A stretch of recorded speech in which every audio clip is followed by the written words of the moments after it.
Sudah Bu, monggo Bu. Dah, nggih, saya mulai lagi nggih. Selamat sore Pak Imam. Nggih, selamat sore Bu.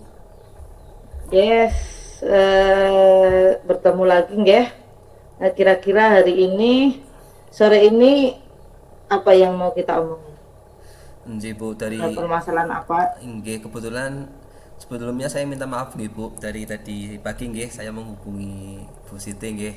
Mungkin kurang sopan karena kesibukan Bu Siti, mungkin baru saat ini nggih bisa bisa menghubungi saya. Nah, ini Bu Siti, sebenarnya saya ingin bercerita nih tentang pembelajaran khususnya. Jadi kemarin itu kan kebetulan saya ngajar di 11 DKV 2. Nah, terus untuk modul kebetulan juga untuk modul 1 baru selesai. Terus saya merefleksi Bu, kebetulan dari setiap selesai modul ataupun materi itu saya selalu merefleksi diri saya sendiri. Nah, kebetulan ini Bu, ketika saya merefleksi kok saya menemui permasalahan. Aduh, ini permasalahan yang Bagaimana itu permasalahannya? terkait dengan motivasi anak apa ya Bu, rendah. Jadi ternyata kok nilainya itu turun Bu, banyak yang turun atau jelek nih Bu. Kemarin di Di modul ini turun gitu ya? MJ, kemarin kan itu kalau untuk setiap modul kan kebetulan saya ada dua penilaian gitu terkait dengan kognitif sama praktek ibu. Kemarin ketika di kognitif itu nilainya bagus Bu, tetapi kok ketika di praktek itu ternyata ada penurunan. Dan ketika selesai modul itu, setelah saya refleksi dari nilai praktek maupun kognitif pengetahuannya itu ternyata banyak yang di bawah KKM Bu, seperti itu. Jadi saya ingin bercerita ini Bu, bercerita ke jenengan Bu, Nggih, nggih. nanti bisa mendapatkan solusi.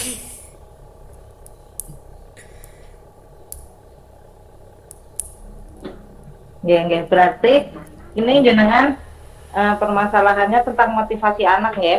Nggih Bu. Nilai jadi ada nilai sekarang di modul yang sekarang dihadapi itu nilai anak turun setelah sudah masuk ke prakteknya ya. Nggih Bu, betul.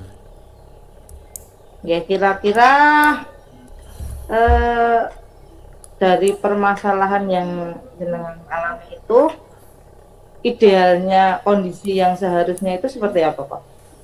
Kalau setiap sebelumnya sih Bu, setiap itu saya targetnya itu 50% Bu kalau di modul satu.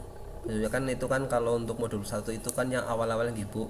Nah, itu target saya itu 50%. Nah, tapi kok ternyata di modul satu ini malah nilai ketuntasannya itu baru 25% Bu. Jadi masih jauh dari target saya seperti itu Bu. Jadi kok ternyata ini apakah ada kesalahan dalam model pembelajaran yang saya lakukan atau seperti apa? Ini saya lagi bimbang Bu, seperti itu. Berarti ini ada kira-kira dari itu kan jenengan kan turun ya. Berarti Iya. ideal yang jenengan ingin capai ada di poin berapa tadi? 50% Bu. 50. Oh, 50% ya. 50% dari siswanya. Nggih, betul Bu.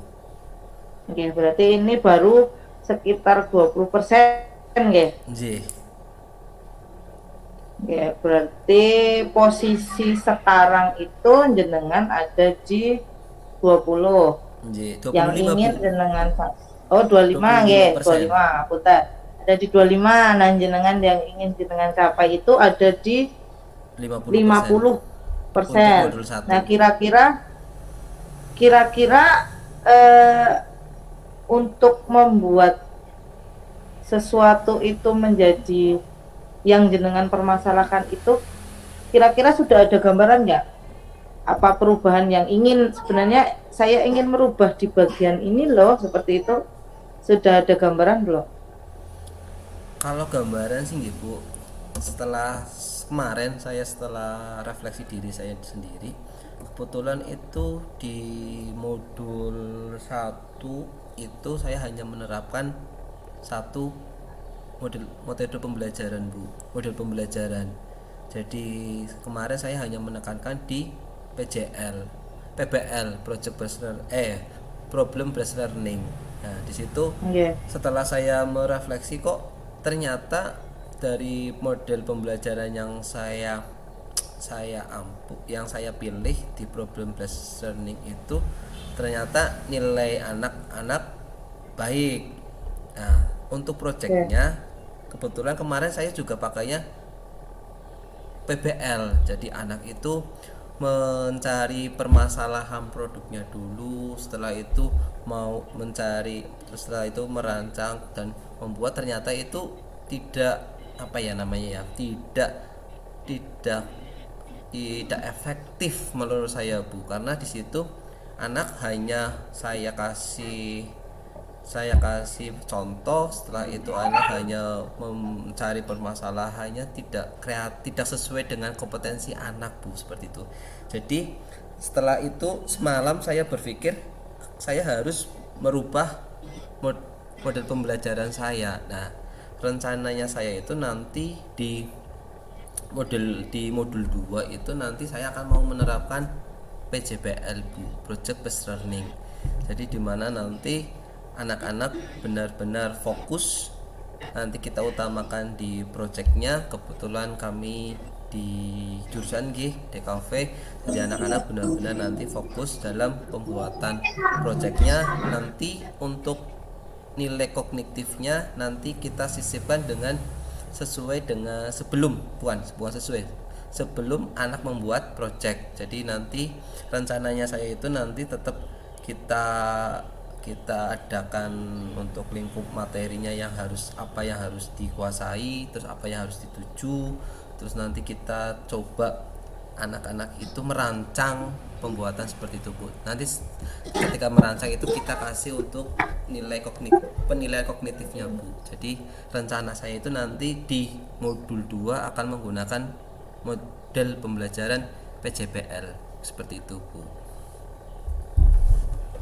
Berarti sudah ada gambaran ya jenengan mau kira-kira pakai project lebih efektif ini seperti itu nggih.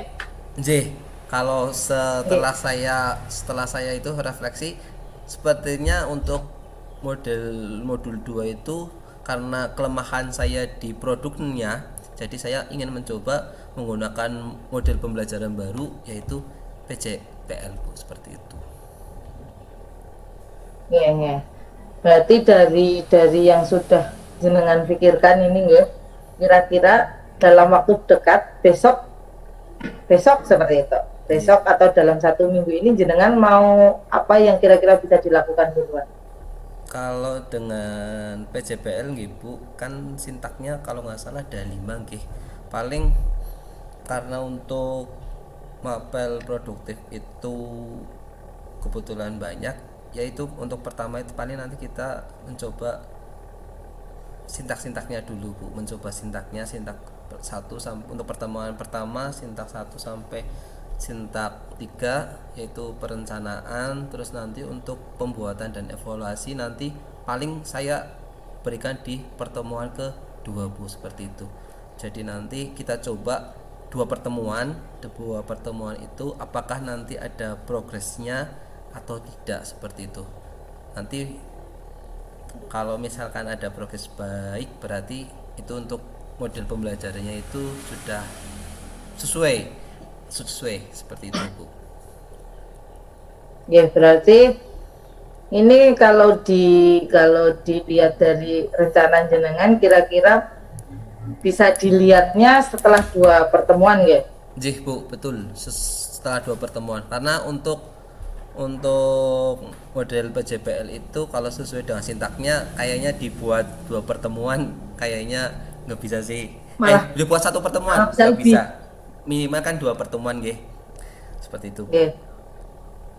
Bisa berarti untuk 2 pertemuan ini yang akan jenengan lakukan yang pertama itu pertemuan pertama mencoba sintak dari yang 1 sampai ketiga nggih. Pertemuan yang kedua baru mulai ke pembuatan sampai ke evaluasinya. Nggih. Nah, berarti butuh waktu sekitar kalau 2 pertemuan produktif berarti seminggu nggih? Seminggu, nggih. Nggih. Paling Oke, nanti oke, kita berarti dalam itu paling nanti produknya kita coba yang sederhana dulu aja lah. Nanti kita mencoba mengevaluasi dulu apakah model pembelajaran ini yang saya pilih itu sesuai atau belum seperti itu. siap, siap, siap. Berarti 1 minggu ini kita akan sudah di penghujung ini ya, sudah di penghujung karena waktu kita juga terbatas. Apa yang didapatkan hari ini? Dari pembicaraan kita kira-kira apa yang dengan dapatkan hari ini?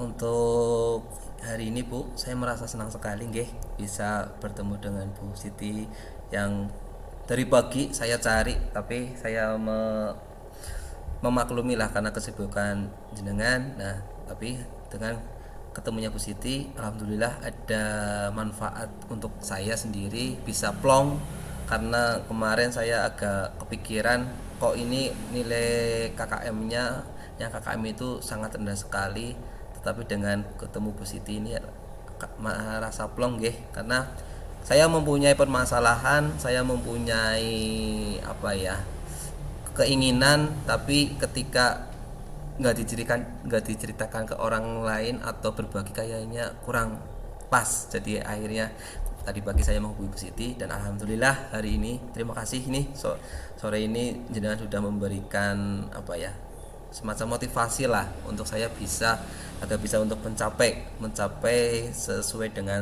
yang saya harapkan seperti itu Bu. Ini alhamdulillah berarti kita ketemu lagi 1 pekan, seminggu lagi kita bertemu lagi. Saya pengen lihat perkembangannya bagaimana ini setelah jenengan pakai mode nanti kita ketemu lagi nggih. Terima kasih Pak Kimo. Assalamualaikum. Waalaikumsalam warahmatullahi wabarakatuh. Assalamualaikum warahmatullahi wabarakatuh. Selamat sore Bu Siti Fatmawati. Warahmatullahi wabarakatuh. Selamat sore Pak Imam. Gimana kabarnya Bu Siti sore hari ini? Alhamdulillah. Ya sedikit-sedikit semrawut tapi ya alhamdulillah. Habis ya? nguji Pak, habis nguji saya. Oh, uji LSP ya? USK. Oh, SK ya. Sebelumnya saya minta maaf nih Bu Siti baru bisa bertemu ya pada sore hari ini karena tadi pagi. Terima kasih ini Pak. Tadi pagi ngurusin anak-anak itu pada ngasih hadiah jadi nggak sempet pegang HP gitu Bu. Alhamdulillah. Gimana tumben terima banget. Kasih ini waktunya. Tumben banget Bu Siti menghubungi saya. Ini ada apa ini tuh? Jadi saya agak deg-degan ini. Aduh.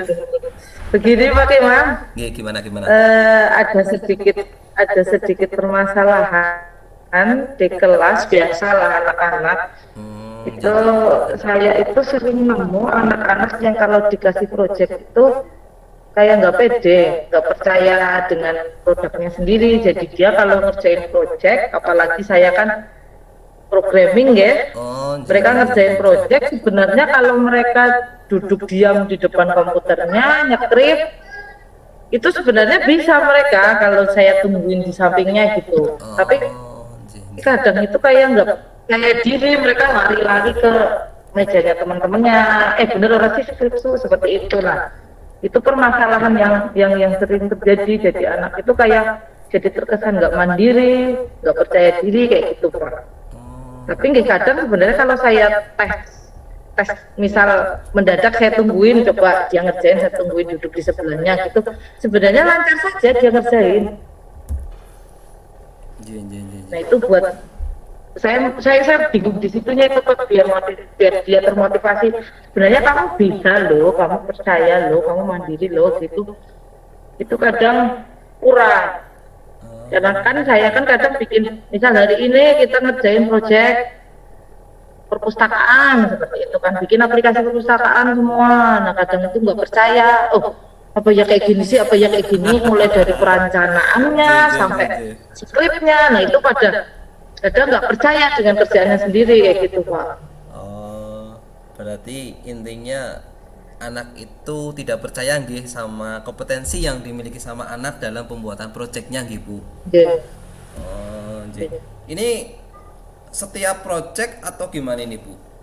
Atau cuma dalam Nggih, kayaknya sih saya perhatikan itu biasanya di itu proyek yang saya tentukan kan kadang ada satu yuk bikin awal kan biasanya saya tentukan proyeknya Pak, yuk bikin program ini, beberapa anak terjadi nggak pedenya seperti itu Pak. Oh, berarti permasalahannya itu terkadang anak tidak percaya diri ketika proyek yang dibuat anak itu ditentukan sama Bu Siti nggih. Nggih. Oh, nggih. Nah, terus dari permasalahan yang ada ini Bu Siti.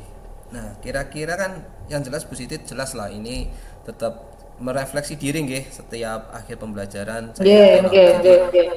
merefleksi diri dan sebagainya. Nah, dari sini kan mungkin bisa ditarik kesimpulan atau mungkin Bu Siti pastilah udah tahu permasalahannya seperti apa. Nah, kira-kira ini dari permasalahan yang ada nih. Nah, Bu Siti itu apa yang mau dilakukan?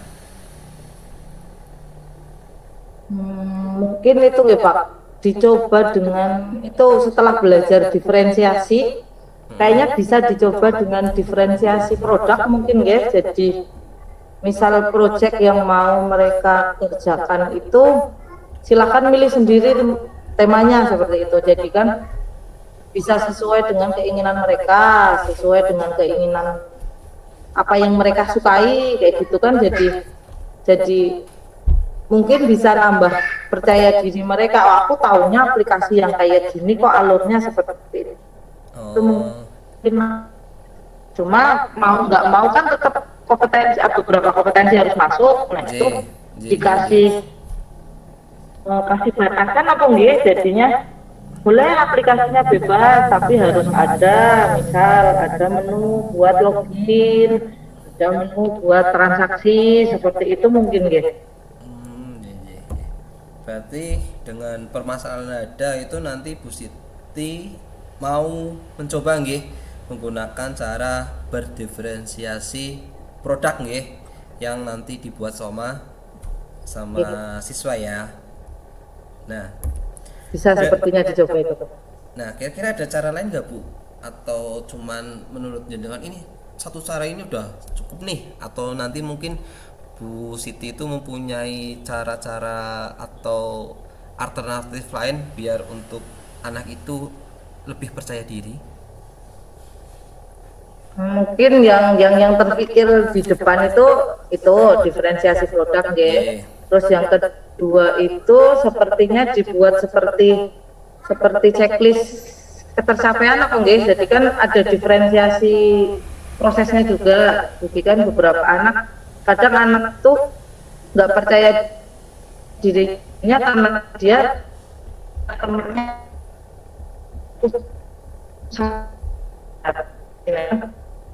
jadi dengan diferensiasi proses, jadi mereka dikasih checklist mana yang sudah tercapai, mana yang belum, seperti itu mungkin ya.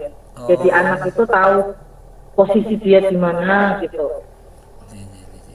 Berarti Mungkin dengan seperti itu bisa mereka mulai mandiri seperti itu kan. Ini lagi saya itu lagi unek-uneknya lagi gimana anak itu enggak biar bisa mandiri seperti itu. Kalau produknya ditentuin sendiri, diferensi produk kan ya. Terus alurnya kan kalau mereka udah tahu topik mereka apa kan mereka sudah tahu alurnya itu yang mereka pilih kan biasanya yang mereka pahami kan ya. Terus setelah itu untuk prosesnya, untuk waktunya, misal ada checklist tersendiri. Jadi misal dia sudah ngerjain tampilan, checklist di tampilannya, dia sudah ngerjain login, checklist di loginnya, seperti itu mungkin ya. Jadi by projectnya seperti itu, project komponen di projectnya mungkin seperti itu. Berarti yang kedua itu checklist ketercapaian nggih, biar nanti Biar nanti Bu Siti mungkin bisa lebih mempermudah nggih, Lebih dalam gampang. artian mempermudah untuk mengidentifikasi anak nggih. Jadi ini udah bagus sekali nih. Oke, dari dua cara ini nih Bu Siti Fatmawati yang mau mau jenengan lakukan. Nah, kira-kira nih jenengan membutuhkan waktu berapa lama Bu untuk mencoba metode yang baru ini biar bisa sesuai dengan jenengan.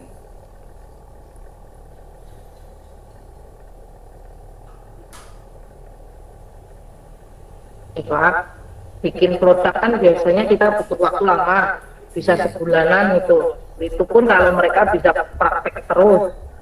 Tapi kalau untuk lihat perkembangan kemandiriannya mungkin dalam waktu 1 kali pertemuan itu kan baru perencanaan itu nggih. Nggih.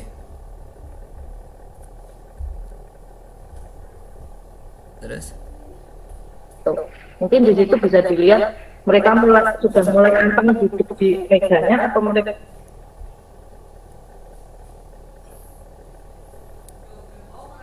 berarti halo. bahasa program gitu Pak.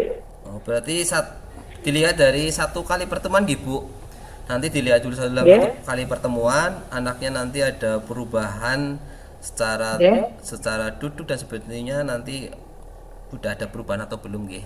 Berarti membutuhkan satu kali pertemuan Bu.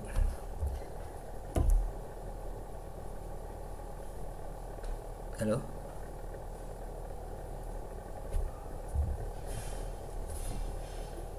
Ya.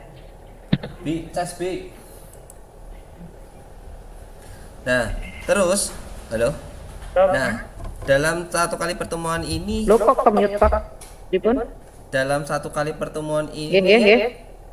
jenengan mau berapa persen nih Bu untuk ketercapaian yang jenengan harapkan dengan permasalahan yang ada, terus dengan solusi yang jenengan yang tadi udah dibuat secara baik sekali, terus dengan waktu yang sudah ditentukan. Nah, kira-kira dari semua itu jenengan mau berapa presentasinya, mau berapa persen nih Bu untuk perubahan yang jenengan harapkan?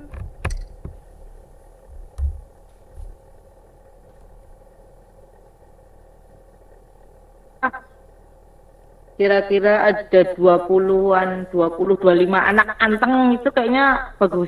25 anteng berarti kitaran berapa persen? 70-an ya? 70 60% gitu. Nggih, 70, 70, 70, 80% lah. 70 sampai 80% gitu, Bu. Oke. Nggih. Ini udah udah luar biasa banget ini Bu Siti Fatmawati ya. Oke. Berarti saya ulangi lagi nih Bu. Nah, dari pertemuan kali ini berarti jenengan mempunyai permasalahan tadi ya yang udah jenengan ceritakan ke saya, dengan kepercayaan diri anak yang masih kurang di dalam kompetensinya, terus karena disebabkan dari proyek yang ternyata itu ditentukan dari gurunya sendiri, terus dari permasalahan yang ada itu jenengan mempunyai dua solusi nggih yang mau jenengan terapkan, yaitu dengan berdiferensiasi produk sama berdiferensiasi proses seperti itu. Terus jenengan juga membutuhkan waktu satu kali pertemuan dan kecapean 80%. Oke. Nanti ini Bu Siti Fatmawati saya tunggu nih. Berarti satu kali pertemuan. Berarti di hari Kamis ya.